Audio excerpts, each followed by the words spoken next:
Hello world, this is Thomas, and here we are. We're going to tackle another free code camp algorithm. So, we have to create a function that passes an array of two numbers, okay? So, like 1, 4, and then we have to return out the sum of all the numbers in between. So, for example, 1 and 4, we have to find the sum of 1 plus 2 plus 3 plus 4, all the numbers in between, and then we have to return out the output, which in this case would be 10.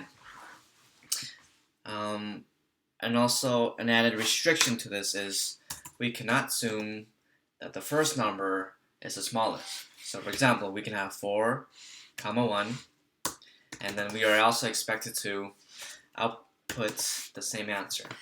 Okay, so when I work on this project and this algorithm, especially this one, I ignore the restriction.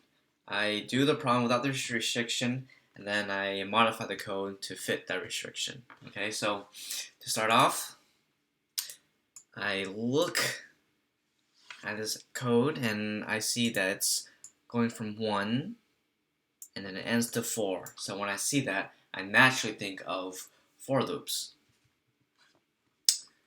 And within each one, it's adding to the total. Okay, so let's code that in code form. Okay, we're using JavaScript.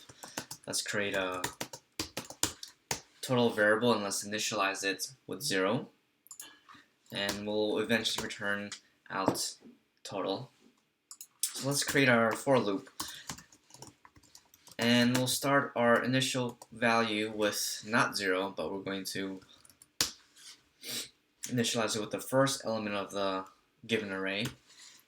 And again, we're starting off without the restriction, okay? And we're gonna keep on looping until we reach the end of that array, and we're going to increment with +1, like how you see here. Okay, so inside the loop, we're simply just going to plus equal I, and at the end of our function, we should simply return the total. Everything looks good, and let's start running. Again, this is on Free Code Camp. I'll put I'll put the link into the description. And looks like we pass all of the tests except for when the bigger value is the first element in the array, that restriction that we were talking about. So let's edit this, okay? So we always want to start from the smallest and end to the biggest. Okay, so let's do this again.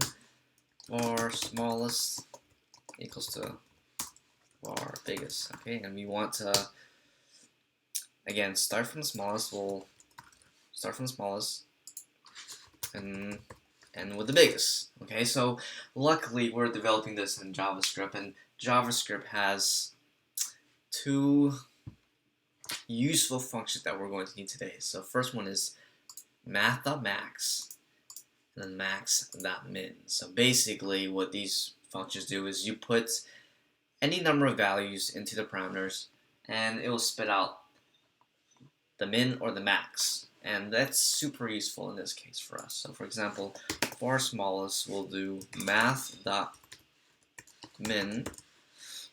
and we'll put in both values.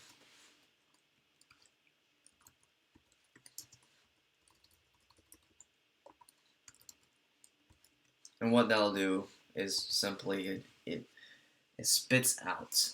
Smallest will be the smallest of those two numbers. And we can do the same for the biggest.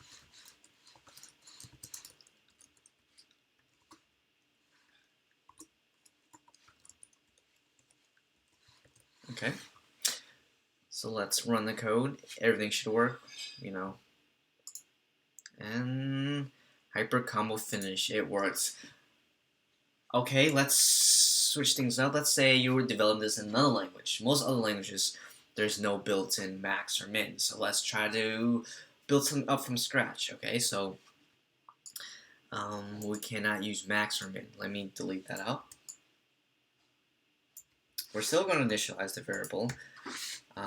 We got this side, which number is bigger and which one's smaller. Okay, easy peasy, right? So we're going to have to make a for loop, a for loop, an if conditional.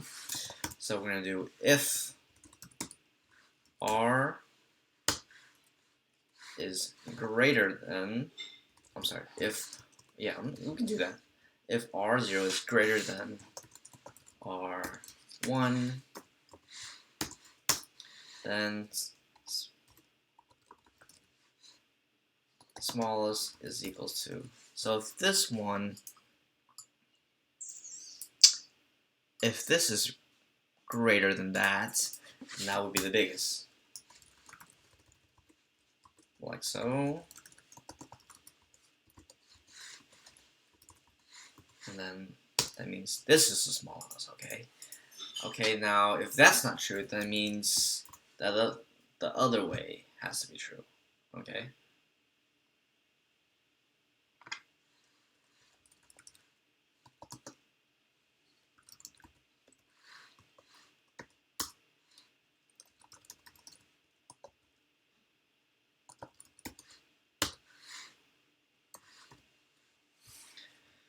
Okay, and then we don't have to worry about when it's equal because this actually will cover it. And then let's run the test. And hyper combo finish. We got the algorithm correct. We did it. Yay! I'll see you for the next algorithm.